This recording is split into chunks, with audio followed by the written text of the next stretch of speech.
Ritual para gravar. E aí, deu? Com sucesso ou sem sucesso? Estou aparecendo para vocês. Tá. Oh, aleluia, irmão. Então, vamos lá. Recapitulando algumas questões do realismo, tá? Nós tivemos o realismo em Portugal e o realismo no Brasil. E hoje nós vamos falar dos seus autores. Aquelas perspectivas estudadas dentro das características do realismo, elas serão válidas para os autores em Portugal e no Brasil. No entanto, é claro que cada autor tem a sua especificidade, tem a sua peculiaridade ao produzir. E assim, nós vamos falar hoje de duas feras na literatura, tanto em Portugal quanto no Brasil. São dois autores geniais na sua área, só que aí eles tiveram, nós temos que ver essas particularidades de cada um. Lembrando que o realismo tem como proposta inicial apresentar a realidade. E essa realidade, ela vai ser uma realidade crítico-social. Por quê? Porque ela vem criticar uma burguesia, ela vem criticar uma sociedade baseado numa sociedade que tem dinheiro, numa sociedade que é perspicaz, numa sociedade maliciosa. Contrariando, né, as perspectivas românticas vindas anteriormente, aqui no realismo, nós vamos perceber essa perspectiva real, essa análise da sociedade de uma forma Sim, real, Lúcia. de uma forma... Oi? Minha internet tinha caído, não tava dando para entrar na aula. Ah, tá. Não foi chamada ainda, não. Então, nós vamos perceber essa visão dos autores, ok?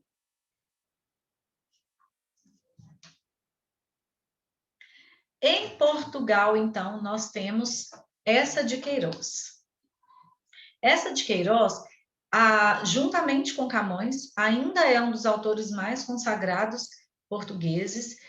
Nós vamos perceber Camões, na época do classicismo, essa de Queiroz, agora no realismo, e depois no modernismo vem Fernando Pessoa, tá? Que são mais consideráveis em Portugal. Essa de Queiroz, ele era estudante ainda, era jovem quando começou a produzir, e ele também vai ter uma vertente romântica. Só que essa fase romântica de essa de Queiroz nem é considerada pelos críticos da literatura, tá? Vocês vão ver algumas obras, ele tem 3 fases, nós vamos falar dessas fases. No entanto, essa perspectiva anterior, essa perspectiva romântica de essa de Queiroz, ela nem é tão considerada. Nós temos uma questão a se falar de essa de Queiroz, que, quando jovem ainda na faculdade, ele, juntamente com um grupo de amigos, ele estudava em Coimbra, ele propôs, depois, lembra da Madame Bovary, de Gustave Flaubert, na França? Ele propôs essa mudança na literatura. E a partir do momento que ele propôs essa mudança, que ele soltou uma obra criticando a igreja, criticando a sociedade, né, foi muito visada, foi muito assistida de uma forma repugnante, assim, pela sociedade, já que era contrariando os padrões românticos. Então, essa de Queiroz, juntamente com seus amigos, propôs essa mudança, né? Ele apoiava Flaubert na sua obra de adultério. Então, não foi bem aceito no começo. E aí nós vamos para as características. Gente, vamos combinar uma coisinha aqui. Eu fiz esse material no Prezi, então eu vou conseguir lançar para vocês apenas o link. Não tem jeito de eu baixar. Eu vou colocar o link lá no meu Bernoulli, dentro da pasta de literatura. Esse material vocês vão copiar e vão me enviar foto das anotações no caderno. Combinado? Eu vou abrir essa abinha, ainda não abri, para vocês me enviarem. Só que eu preciso que todo mundo preste atenção agora. Vocês só conseguem me enviar pelo avaliação remota, que é no cantinho esquerdo, assim. Pela avaliação remota. Se você entrar direto na aba, lá não vai estar liberado para você enviar. Eu já fiz esses testes, eu não sei o que acontece com a literatura, que ela não libera se você não entrar pela avaliação remota. Ok? Tem Dá um sinal. algumas matérias que é assim também. Ah, tem outras? Então, vocês vão me enviar as anotações desse material. Eu vou dar uma agilizada agora, porque eu quero ainda que dê tempo da gente começar a falar até da cartomante, para no próximo horário já acelerar com alguns exercícios para passar outro conteúdo, tá? Então, vamos lá. Maria Lúcia, as anotações já vão ser agora, que a gente vai ter que te enviar agora ou depois? Vocês podem me enviar até domingo, tá bom? Ah, então tá bom. Tá? Então, vamos lá. Essa de Queiroz, vamos entender essa de Queiroz. Primeira coisa, objetivismo é uma característica do próprio realismo. Então, as obras são mais objetivas no sentido de uma linguagem menos subjetiva, de uma linguagem menos aflorada, de uma linguagem menos sentimental. Objetivismo, então, é uma característica no geral. No entanto, essa de Queiroz vem com esse não eu. O que é o não eu? Ele não pensa ele não transmite a sua própria opinião. Ele não transmite o seu próprio pensamento. O não eu seria o contrário do subjetivismo, tão proposto, tão pregado no romantismo. Quando eu digo objetivismo, não quer dizer que a linguagem é muito rápida, quer dizer que a linguagem é seca, quer dizer que a linguagem é em terceira pessoa. Ele não está aprofundando os sentimentos do personagem, ele não quer ir a fundo na relação do personagem com outro personagem, do sentimentalismo. Ele é algo mais seco, ele é algo mais extrínseco, não tão intrínseco, tá? Essa de Queiroz vai focar no materialismo e preocupação com o presente daquele momento. A burguesia se formou e teve a sua exaustão no romantismo. Então, a burguesia foi exaltada, a burguesia estava soberana no romantismo. Tanto é que muitas obras ainda apresentam essa formação dessa classe popular. No entanto, chegando aqui no realismo, essa burguesia, nós já tínhamos as classes sociais bem distintas para a sociedade. Lembrando que as pessoas nessa época não tinham informações como nós temos hoje, não tinha um jornal. A forma de retratar, a forma de perceber o ser humano era puramente através da literatura. Então, a literatura era essencial para aquela época, né? Ainda é hoje. Só que hoje nós temos uma infinidade de gêneros textuais que vão retratar a nossa sociedade, o nosso presente. E naquela época, a literatura apresentava isso. Então, o que os autores propunham, as pessoas liam, porque não tinha plano B. E aí, o Essa de Queiroz, então, vai focar no materialismo e preocupação com o presente, porque ele queria mostrar aquela sociedade. Mas é a sociedade sob a visão de Essa de Queiroz. Não é uma sociedade idealizada, não é uma sociedade romantizada. As amizades são perfeitas, os casamentos são lindos. Não! É a sociedade a qual ele via, a sociedade a qual ele avaliava. É a sociedade proposta por Essa de Queiroz, porque por muitos dizeres, porque muita gente via e não acusava, e não falava.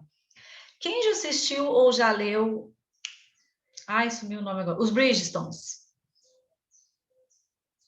Ninguém? Eu já assisti. Eu já vi. Vocês assistiram. A história dos Bridgertons, até na série, é narrada por quem?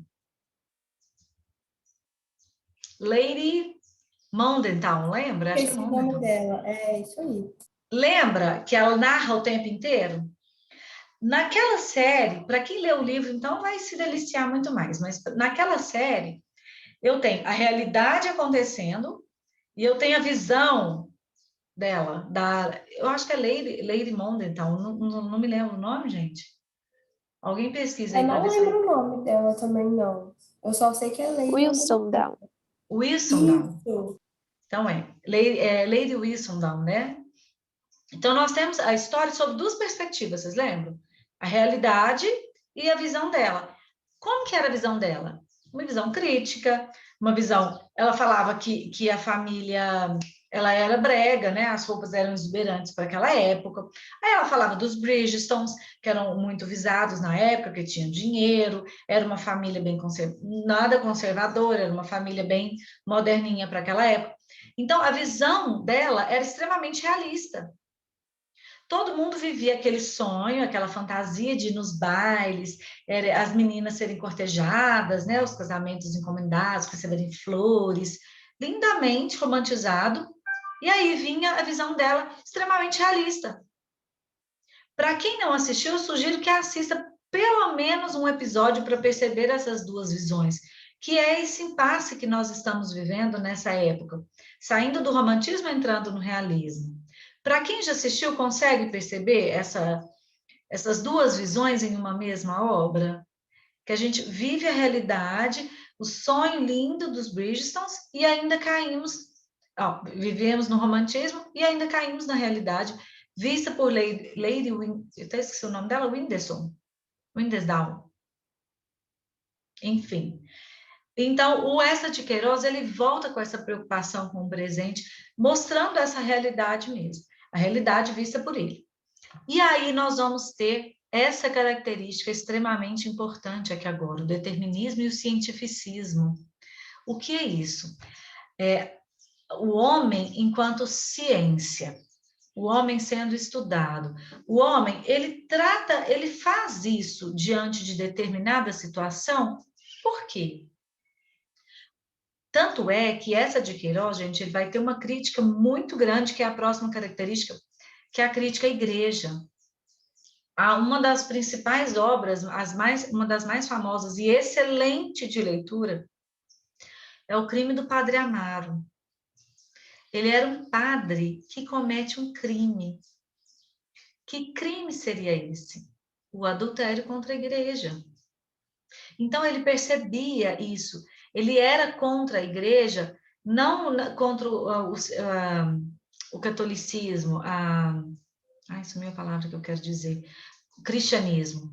Ele era contra as questões dos padres fazerem coisas erradas e serem santificados pelas pessoas. Ele era contra, ele acusava isso. As obras dele são extremamente acusativas à igreja. Né? O Padre Amaro tinha uma amante, o Padre Amaro engravidou, e o soberano dele sabia, o bispo, camuflava isso. Então, ele acusava essa igreja. Ele acusava porque era uma sociedade que tapava tudo com panos finos. Então, é isso que é a visão do Eça de Queiroz. Por isso que também ele é considerado um exímio autor. E uma narrativa detalhada e descritiva, assim como Machado de Assis, nós vamos ver as descrições querendo mostrar a realidade muito a fundo, as descrições muito implícitas, as descrições muito interiores, assim, a fim de que nós, leitores, consigamos perceber essa realidade detalhada. E aí a verossimilhança. Essa verossimilhança, né, lembrando aqui que é a aproximação do real. Quando eu digo aproximação do real, eu estou dizendo que, para Eça de Queiroz, a sociedade era aquilo. Era uma sociedade, de certa forma, falsa. Era uma sociedade que pregava uma coisa e fazia outra. Era uma sociedade que não era visualmente bonita, igual se pregava ser. A questão da igreja sendo contemplada, a igreja ainda tinha tamanha soberania nessa época. A questão das amizades, os casamentos perfeitos, os grandes bailes, os grandes eventos. Não, nos Bridgertons, de novo, tem também aquela família que fica pobre, não tem dinheiro, mas o vestido novo para o baile das meninas, aí a gente dá um jeito. Né? Então, a sociedade que preza uma coisa na frente dos demais, no entanto, todo mundo sabe que a realidade não é assim que acontece. Então, continuando Eça de Queiroz, vamos para as suas obras. Eça de Queiroz, ele tem 3 fases. A fase romântica, que é, de certa forma, deixada um pouco de lado pelos críticos, o qual ele escreveu Prosas Bárbaras, Dentro dessas prosas bárbaras, ele escrevia contos, escrevia crônicas, escreveu alguns livros, né? O Mistério da Estrada de Sintra, mais artigos para jornais. E aí nós vamos ter isso aqui, gente. Deixa eu ver se eu consigo até marcar.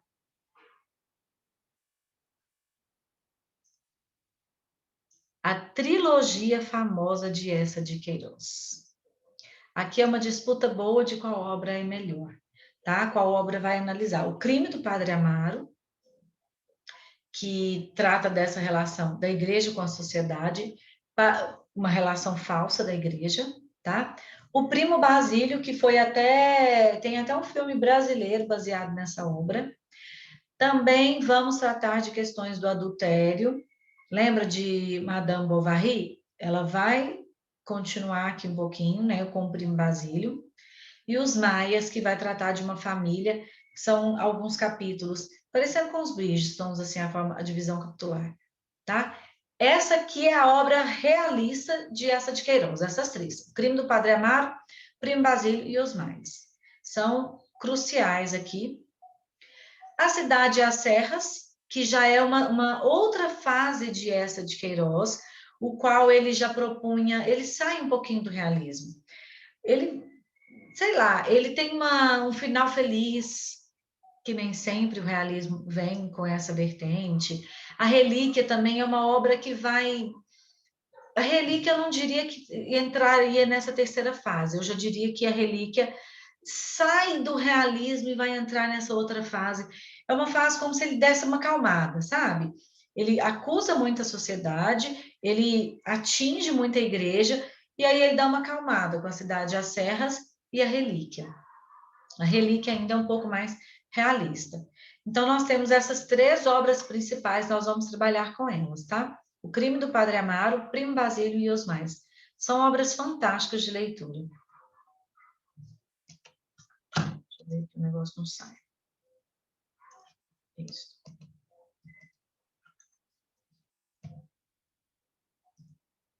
E aqui nós vamos assistir um videozinho que vai dar um resumão de tudo isso que eu falei. Se o áudio não estiver bom, vocês me falam. Ah, se não cortar, né?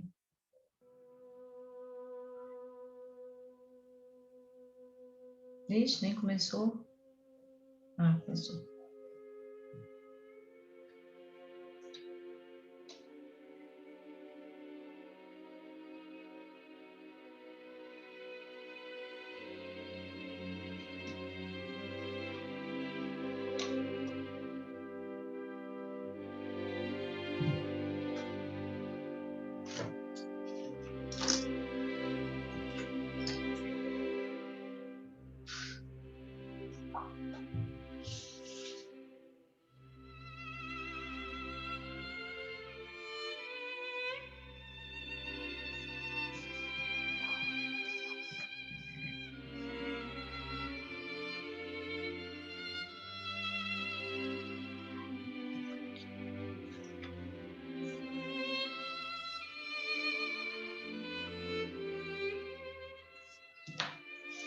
José Maria Eça de Queiroz nasceu em Póvoa de Varzim em 1845. Passou toda a sua infância e adolescência afastado do lar paterno. Fez os primeiros estudos no Porto, indo concluí-los em Coimbra, onde se formou em Direito em 1866. Participou de várias manifestações literárias, como as Conferências Democráticas do Cassino, em Lisboa, na mesma ocasião em que se estabeleceu como advogado. Ingressou em 1873 na carreira política e foi nomeado cônsul em Cuba, Inglaterra e finalmente em Paris, onde morreu em 1900. Eça de Queiroz revelou-se como escritor nos folhetins da Gazeta de Portugal e, em 1870, colaborou com Ramalho Ortigão no romance policial O Mistério da Estrada de Sintra. E mais tarde em As Farpas, uma verdadeira sátira à vida social. Na etapa realista, iniciou com o conto Singularidades de uma Rapariga Loira, em 1874, continuando em O Crime do Padre Amaro, seu primeiro grande trabalho. A crítica social, unida à análise psicológica, prossegue em O Primo Basílio, O Mandarim, A Relíquia, Os Maias. Obras estas que viu serem publicadas em volumes enquanto vivo. Quanto às póstumas, as mais importantes são A Ilustre Casa de Ramírez, A Correspondência de Fradique Mendes, A Cidade e as Serras, Contos, A Capital, O Conde de Abranhos, Alves e Companhia. É de Eça de Queiroz a tradução do inglês do romance de Rider Haggard, As Minas de Salomão. Eça de Queiroz é o único romancista português que conquistou no século XIX fama internacional, conservada até nossos dias, apesar de muito combatido por suas críticas à própria pátria e ao clero.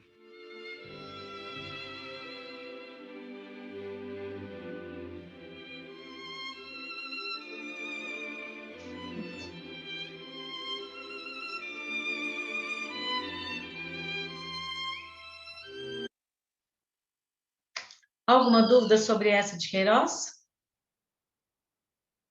E aí, dando sequência, então, vamos para o realismo no Brasil. Apresento-lhes, com grande alegria, Machado de Assis, o nosso maior autor, o nosso criador da Academia Brasileira de Letras, o nosso enigma, chamado Bruxo do Cosme Velho. Ele era considerado como um bruxo devido à grandiosidade da sua obra. Assim como Eça de Queiroz, Machado de Assis também tem a sua fase romântica, né? Ele tem algumas obras pertencentes. Amigo de José de Alencar, então ele seguia algumas perspectivas. No entanto, ele inicia o realismo brasileiro com Memórias Póstumas de Brás Cubas. Ou seja, o narrador da obra morreu e depois escreveu o seu próprio livro.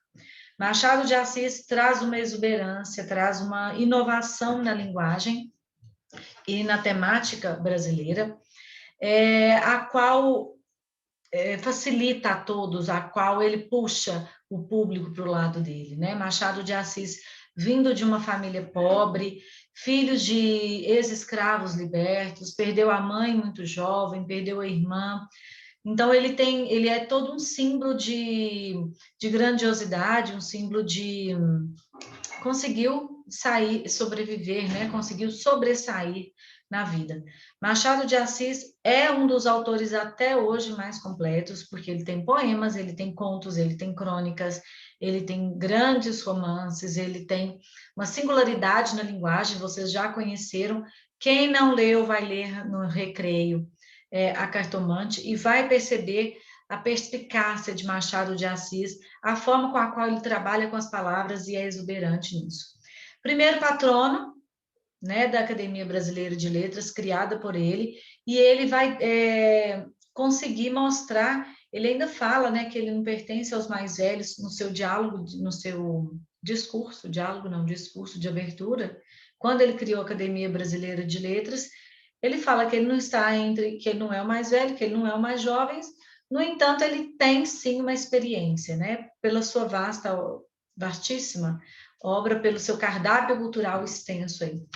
E Machado de Assis vai ter uma peculiaridade, vai ter uma singularidade muito específica.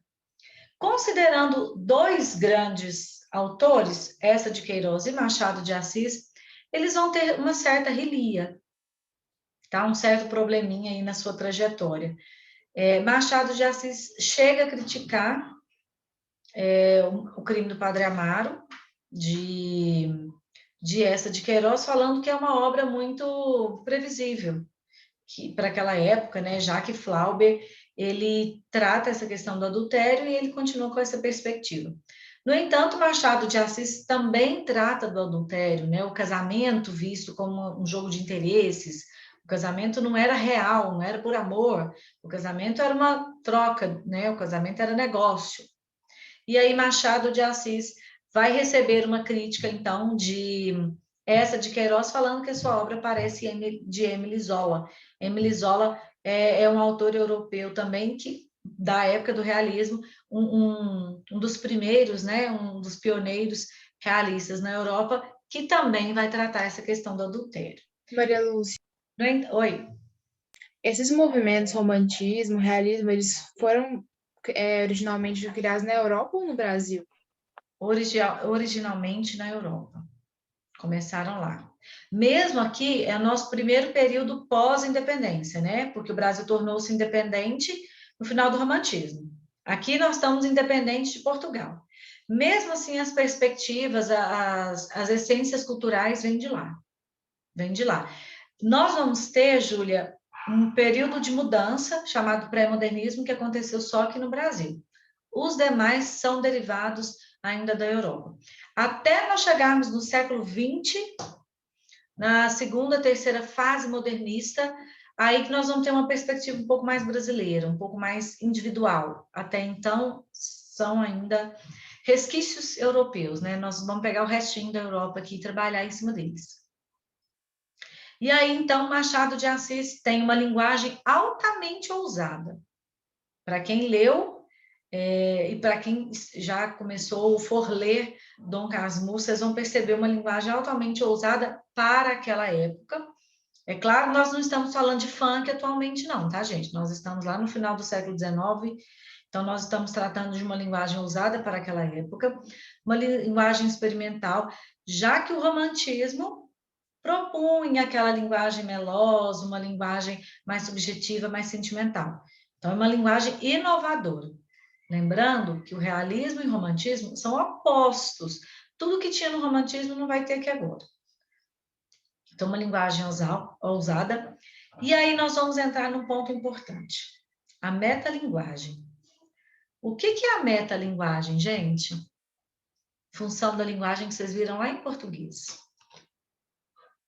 É o texto falando do próprio texto. É tipo um dicionário, por exemplo. Exatamente. É o texto falando do próprio texto. O autor vai falar da própria construção do livro.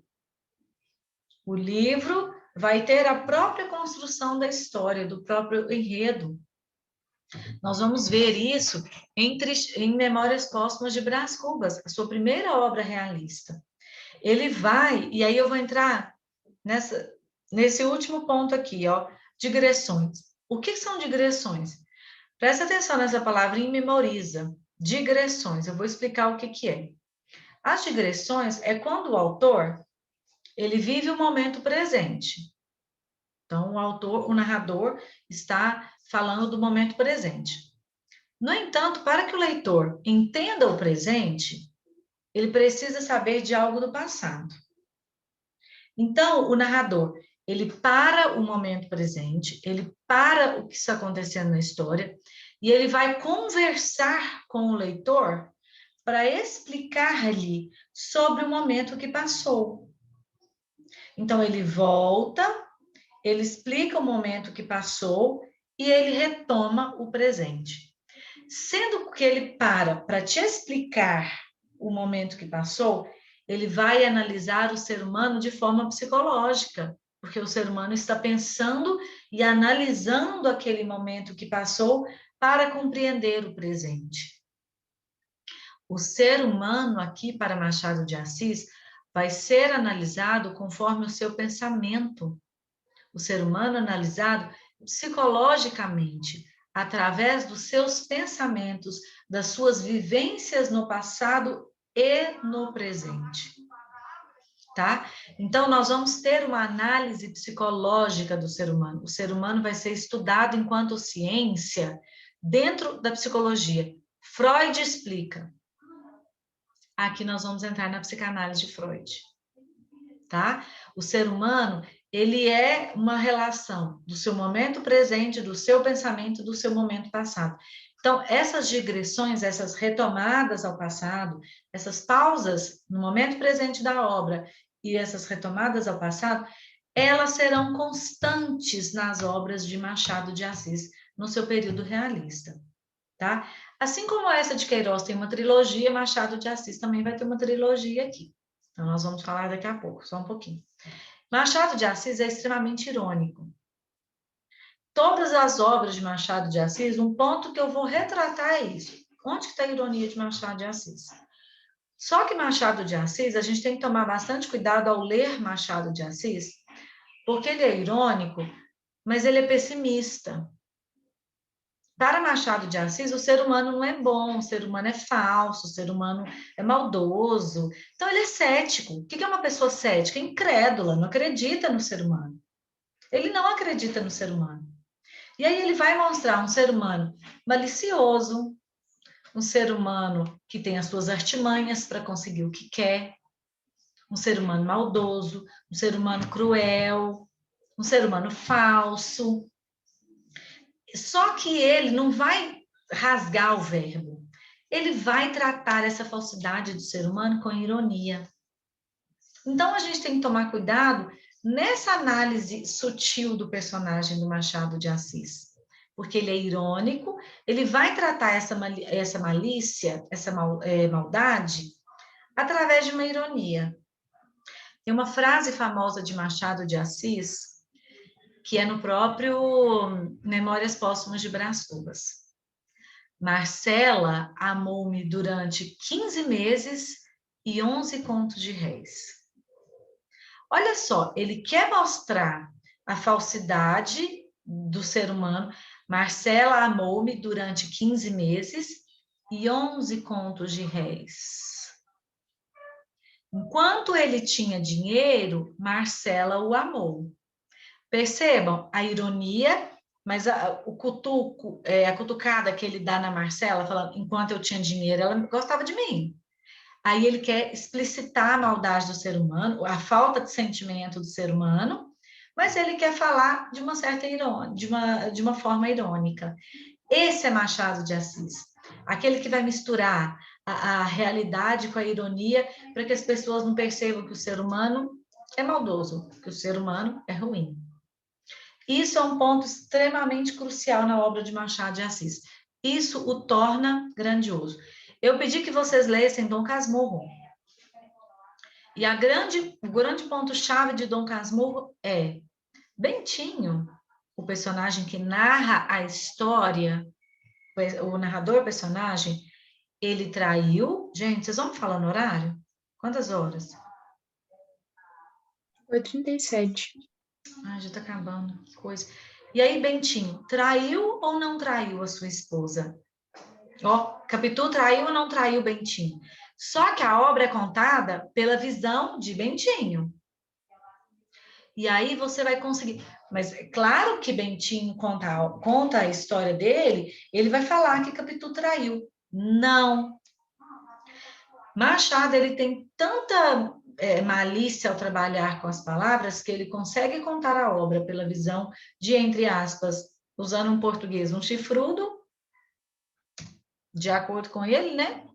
Sob a perspectiva que você consegue acreditar que a Capitu não traiu o seu marido. Vocês é quem vão decidir se ela traiu ou não, tá? A partir da leitura. Mas aí vocês vão perceber essa análise, essa exploração psicológica do psicológico de Bentinho, da consciência de Bentinho.